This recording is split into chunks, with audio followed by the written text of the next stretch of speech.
Welcome to the GraceFully Educated podcast. This is the place where we blend faith, wisdom, and learning with grace. I'm your host, Carmela Carter, and I have the privilege, the absolute honor of sitting with Miss Dena Billups. Thank you so much for joining me. Thank you so much for having me, Carmela. Aww. And so absolutely. I think we're going to fight about this. Okay. Because I feel like I have the privilege to sit in this seat. No. And you know that. I say that verbally and then in text. Oh, I'm no. I'm going to be on Carmela's podcast. No, and I'm like, oh my God, Dena's coming. So let me share. I love to share, if I have a personal relationship with you, I love to share how we met. Mm-hmm. So I remember us meeting at Eric Williams. Yes. You were doing a talk or a spoken word at Eric Williams. And I was like, at one of his events. And I'm like, oh my goodness, this lady is the bomb. Not only the bomb, she is beautiful. And I'm like, I want to connect with her. And so afterwards we connected. I believe we connected on social media first. Yeah. And then I met Holly. Yeah. And then she got me into your naked challenge thing. Oh, that's right. Yep. And y'all won't hear about the naked challenge, I'm almost certain. But from that moment, it's just been a genuine love connection. Mm-hmm. Love connection. When we see each other, it's just so much love. When we talk, it's just so much love. You have been there in points of my life, like you opened yourself up to what I'm going through to help serve me. So I want the world to know how much I love and appreciate you, Dena Billups. I love you too. I really, truly do. I really, truly do. And Eric is a connector. He has connected a lot of people. Yep, a lot yep. of us. I think that's one of his superpowers. Yep, he sure has. Eric has done that. So, and I'm grateful for that. Right. But I saw you as a shining star on that day too. Yeah. And I was like, oh, who is that? Who is that beauty? Oh. But Dena education is different than what the traditional education that we are used to talking about on this podcast. So, which means she doesn't work in the education system like schools. Dena is the bomb. So tell us what type of educator you are. Well, it's twofold because okay. I do work in contract with Rutgers. Oh, you do? Okay. I've been doing that but you're right in the respects that so I do train social workers and child welfare workers through my consulting under A.R.T Training and Development through Rutgers and Stockton. I work with both of them and have been for many years. And as a educator, I don't think that's where it started. But I also used to work at Mercer County College, I think years ago, and doing as a adjunct professor. I was wrong. Dena is come on, tell us more. No, it's okay. It's not something that I really talk a lot about at all. Yeah. So and I still do that. But I think the journey got me to that point, like the journey of how I see education non-traditionally. Because I've always said to myself, I think my education has been non-traditional. And how I started my journey, I remember early on, there were two things when I was in high school that I wanted to do.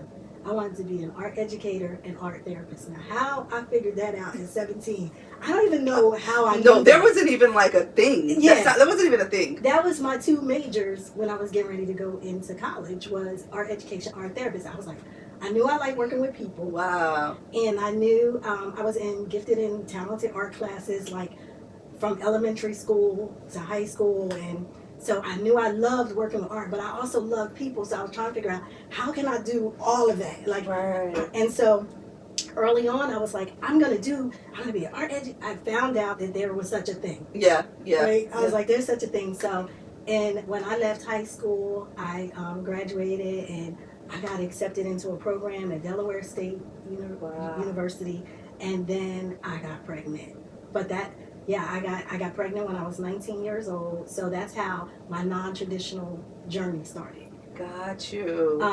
And I don't know if it happened in that order, but I just remember I went to the summer program and I couldn't wait. I was like, I met so many people. I was a part of the EOF program. And shout out to EOF. Shout out to EOF, right? And that was helping a lot of minority students and a lot of Black students, helping them get to the level of education that they needed to be so that they could thrive, right? And so I knew about that, and I remember, you know, being excited, going with my girlfriend at the time, Dawn. We were really close friends, and her mom and I traveling down the road. And so when that didn't happen, I was all prepared to go. Worked the whole summer for Department of Transportation. I remember it so well. Worked the whole summer, bought all of the things I needed for school. I was hyped, like ready to go. Met all these young people that looked like me, and I was like, yay, I'm going. And what seemed like a possibility, I got a call that day. This is why this is important. I got a call that day as I was getting ready to leave to go to Delaware State that my call was that they didn't have a dorm ready for me, so I would have to live off campus. And me being 18, not knowing what to do, living in a state that I don't know anything about, and then that my financial aid wouldn't pay for certain things, all these complications. And when you don't have somebody to help you, like figure all those things out, I just think my parents did the best they could, and so I was packed, ready to go, in clothes in the van, luggage that I bought myself, saved up all my money, and got that news, and I couldn't go. So I was so disappointed. I was really hurt. So it took me down the journey to, I started to, and then, you know, being disappointed. I think what happens with young people when you're disappointed, you go in ways that you probably wouldn't normally go. Yeah, for sure. I ended up going to Mercer County College, but I was disappointed, and at that time they used to call it the 13th grade. Yeah, so, they still call it the 13th grade sometimes. So I was like, I'm not supposed to be here, and I had my group of rebel friends, and we're like, we're not supposed to be here, but I was an art major. I was studying sociology, I was studying art, I was drawing all over downtown Trenton. We would take our artwork and draw all over the place, and you know, so there was some good things out of it. And I think in my disappointment, I kind of rebelled, and then, you know, I became pregnant at 19 years old, but I knew I still wanted to finish college. I knew that, right? And so I'm 9 months pregnant, like painting and drawing, like throughout Mercer County College. Would that not be the college that I would come back to teach at, you know? Wow, what a full circle moment. And so I would just say this. That just gave me a heart for young people between the ages of 18 and 21. So when I started working and becoming a mom, I got into child welfare. And that's how I got into child welfare, and I was working with teenagers. And I was helping them get into school. And I actually believe your husband was one of the counselors. When I was helping the kids get into school, I would get every kid that I knew into college through the program that they had for New Jersey Child Welfare, and education became important for them as well, because I saw it as a key to getting out of those hard places and those rough places. And it also helped them sustain housing. Because if they were in college, they could also get housing as well. And I knew where the resources were to keep them funded. And so it just became a compassion for me to help people who may not normally get into college because of the obstacles that I had, you know, as a young person. Wow. Yeah, so that was my story. Journey. Yeah, that was my into journey. Education. Yeah, and then I continued my education, and now fast forward, I have a child, and I'm still trying to finish my art degree, and I got into... Who's a beautiful woman at this time. Thank you. And my daughter got into this program. It was on a Saturday. In order to get in, you had to take this painting class. So I took her with me. And she did, if you'll probably see on my website, she drew this painting in my class. So I had no sitter. So when I think about education and for our people, I always think about the obstacles, because I knew of the obstacles for me. And so as I journeyed, I was like, I don't have a sitter. I got to take her with me to class. And they gave her an easel, and she's painting. And I wish I would have had it with me, but I had the painting, and I put it on a dress. I wear the painting. Wow. But full circle again, as you said, she ended up going to art school and graduating from art school in Philadelphia. Yeah, as a fashion design major. So I see that where you start is not where you're going to end up. Exactly. And that's, I think, my passion is for the people that may not see hope in their traditional education. Learning. And then what a journey. Mm-hmm. What a journey. I can imagine that the viewers who are listening right to your story is just like, wow.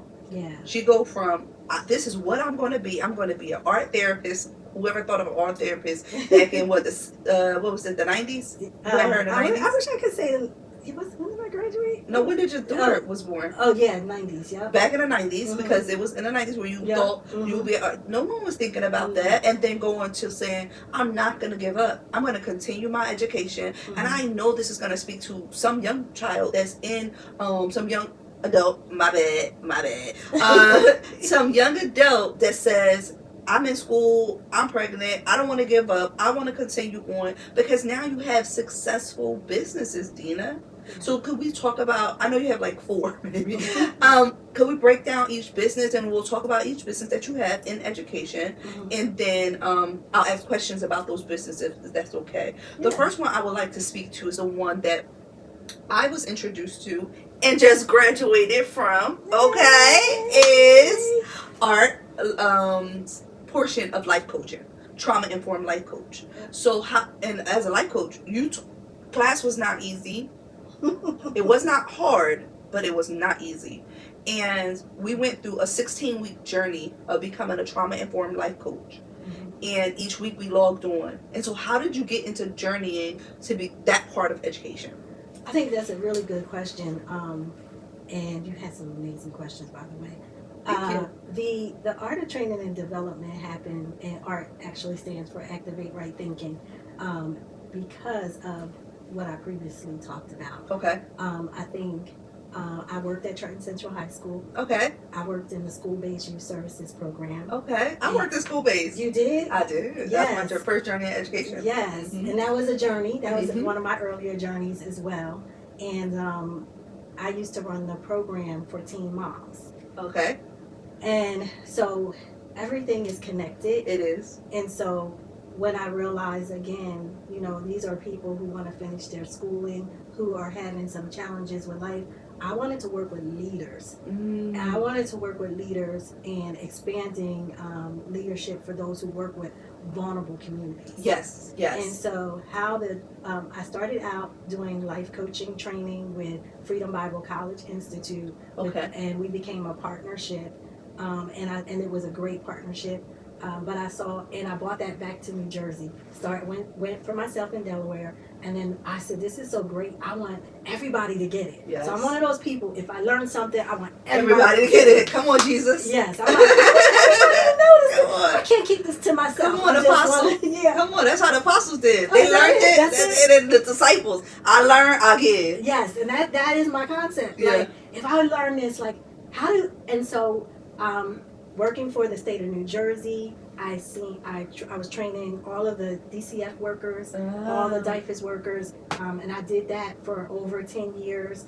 And working, we trained over 7,000 child welfare workers throughout the state, and I got to travel to on trauma-informed stuff. On educating them on trauma-informed practices. Wow. And then I was training on human trafficking and sex abuse and all of those things, and educating them on those things, those social ills in our community. Yeah. And so what I wanted to do and how I got to the coaching trauma informed, I think it evolved from, I was like, wait a minute, I can't just teach them about coaching. That's just one skill. Right. And that's a skill that can cross every discipline. Right. But if my heart is with the community, right, and I know that there are leaders out here, like, I want to give them the tools that I think are so important in every domain, rather it's, because we have to look at people holistically. Yes. So, like, I'm talking about the church community. I'm like, I can pray for you, but then where's the how-to? Yeah. How do I take you from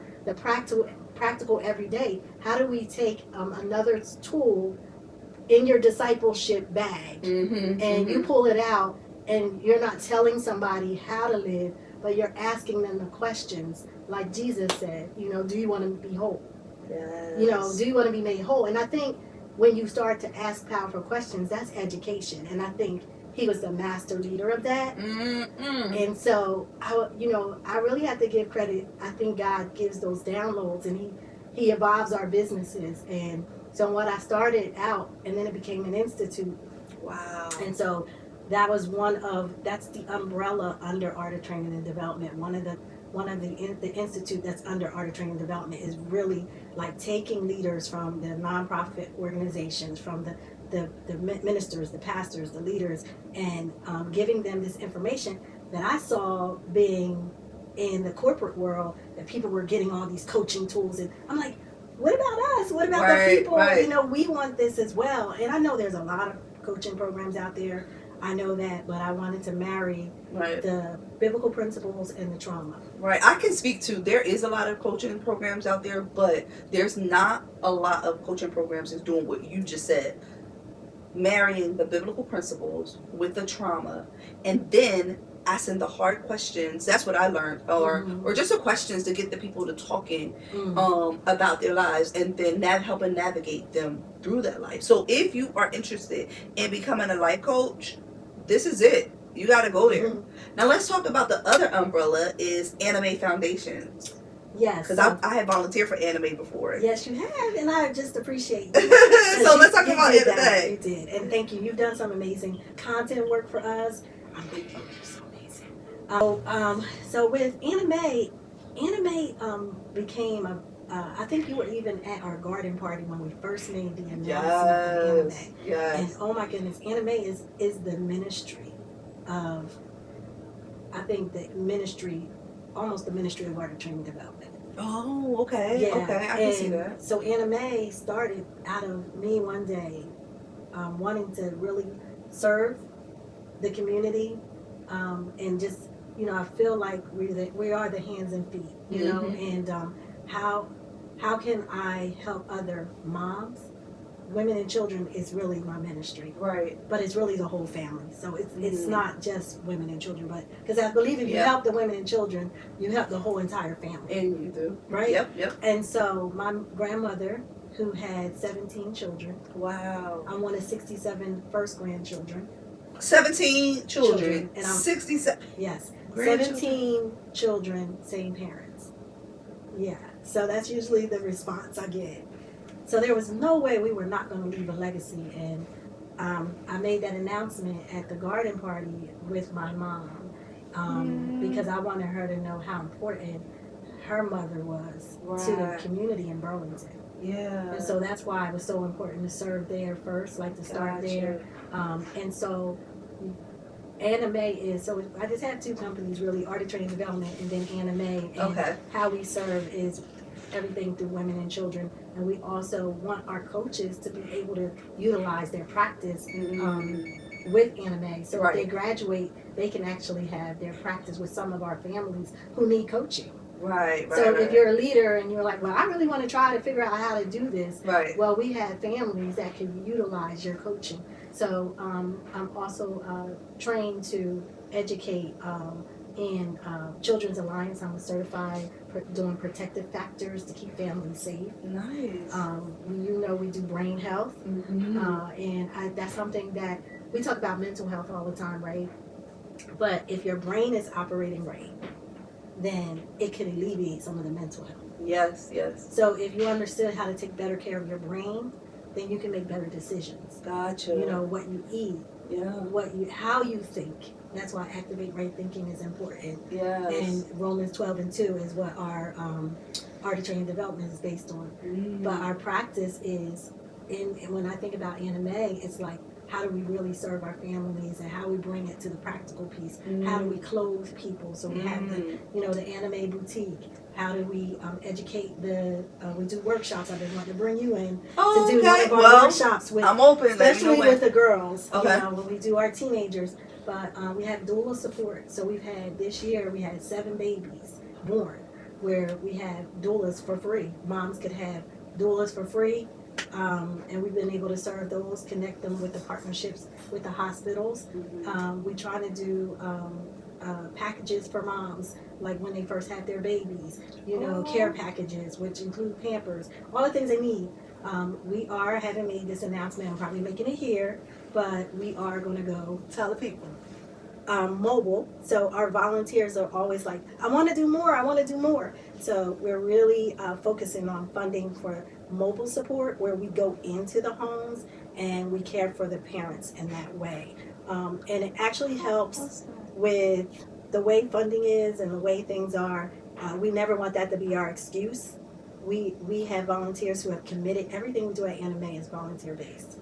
So we have had one great corporate sponsor that sustained us in our building, but it's really hard to sustain a building just on one funding. So we're really scaling back so that we can serve better.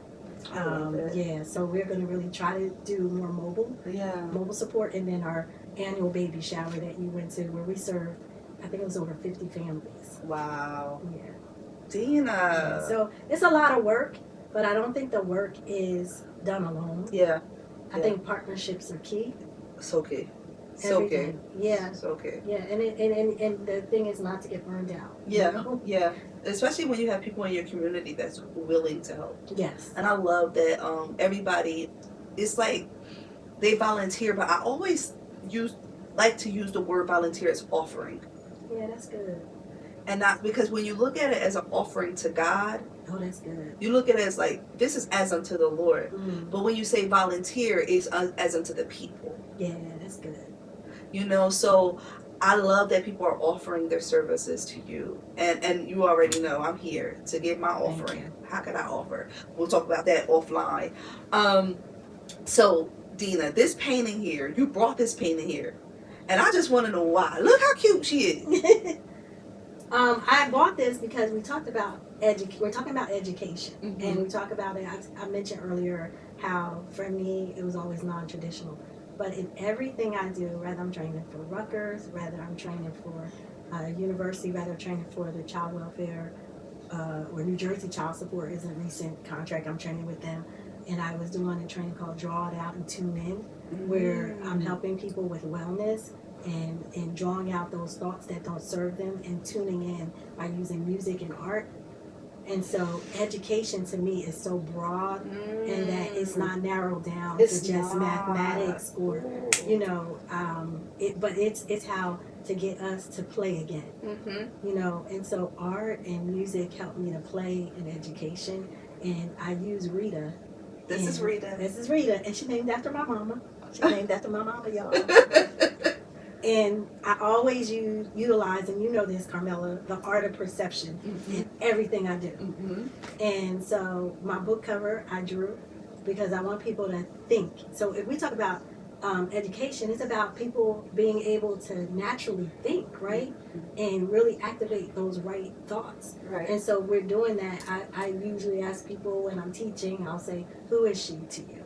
You know, and what is she, how does she speak to you? Right. And every time we've done it, we did it in your class, most people say, oh, she's curious. Somebody said she's sad. Somebody told me she was bald. They said she's bald. Wow. They didn't even see the hair. They saw this as a cloud. Oh, wow. And when I asked the woman, well, how did you see that? She said, I don't know. She said, oh, I'm suffering with alopecia. Wow. So I learned that education is also about perceiving and perception and like drawing people meeting people from where they are to where they want to go.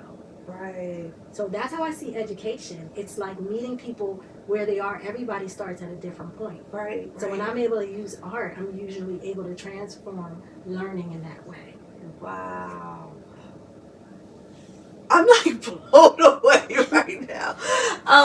And we did use Rita in our class, and I don't remember what I thought in the moment, but I can say that today when I look at Rita, y'all look at Rita and tell her what you see, because we want to know what you see. Drop it in the comments, okay? What you see on Rita. But what I see is I for the first time I noticed her blue eyes and her dark skin, and how sometimes what society say you should look like, God makes up your look.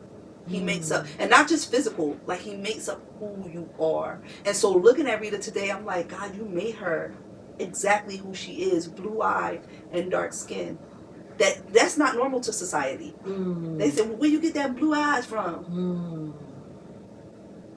That's how I see Rita today. And that's interesting because is that where you probably are in life, in your life today? Yeah. So that's what and that's, I think, education is authentic. It's like, it's not about, doing something the way somebody else does it. Right. It's about learning the way God wants you to learn. I love it. So Dena, yes. It has been such a pleasure, and we can talk all day. God. I can sit in this chair. First of all, pink is my favorite color, y'all. And pink is my power color. Oh, I got power color. It's my power color. That. It's my power color too. And yellow, pink. And yellow, yeah. I love it. So, and my office is pink at home. So, really? Yeah, but I do have something for you. Oh, okay. Yeah, I bought it. Okay. So this I bought for you. Dena gonna make you cry on my show. The last time when you guys graduated, I was told that they was like, you need to sell your work, or you need to give it away. You're not giving away your artwork, and you're not doing this. So this is one of the designs that I give to every person who I feel God puts on my heart or touches. This is usually on a pillow, but this is the original piece of art. Oh. And so when I woke up this morning, God told me to give this to you. Oh my God, Dena! I'm sorry. Can't make a mess up. It's my prayer, girl, and I want you to be reminded. I have a print, so I don't need it anymore, and I can pass it on. But every time that you need that moment for yourself, I want you to have her. So she's my prayer girl. Dena! She's colorful, and I see you beautiful. that way. Look at your colors. I know. You wear lots of colors. I wore this specifically because I said Dena's coming, and I have to wear this because Dena's art. See, she's colorful. I want to be colorful for Dena. Oh my God. And I always see you in this posture of prayer. Oh my God. And I think you should stay there, because what God has you here, when He has you here, He really speaks to you. So this is for you. Look at her. She will be in here. I never give away my originals, so you are the first person I'm like literally giving originals to.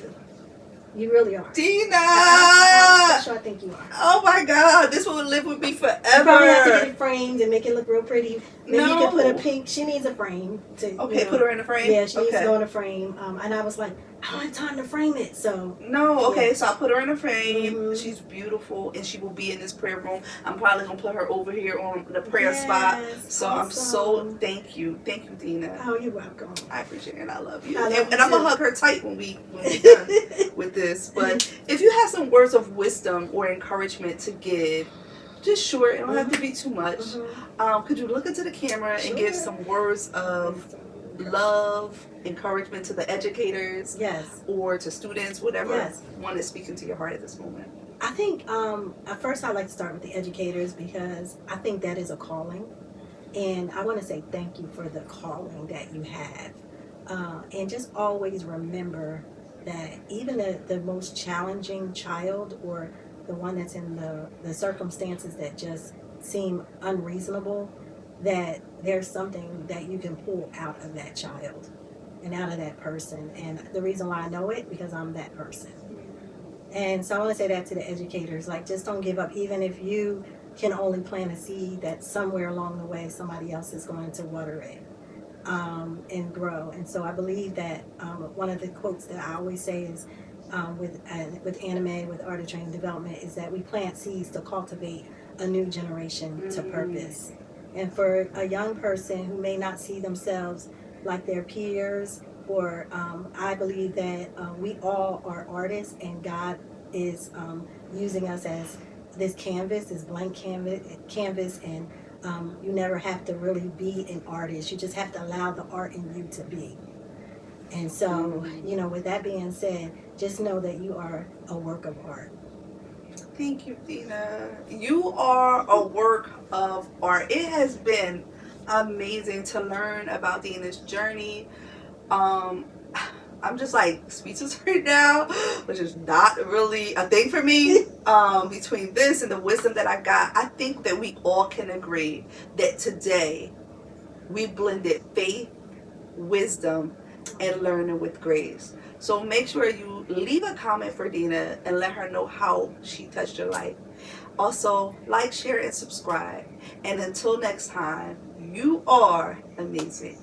Bye, guys. Bye.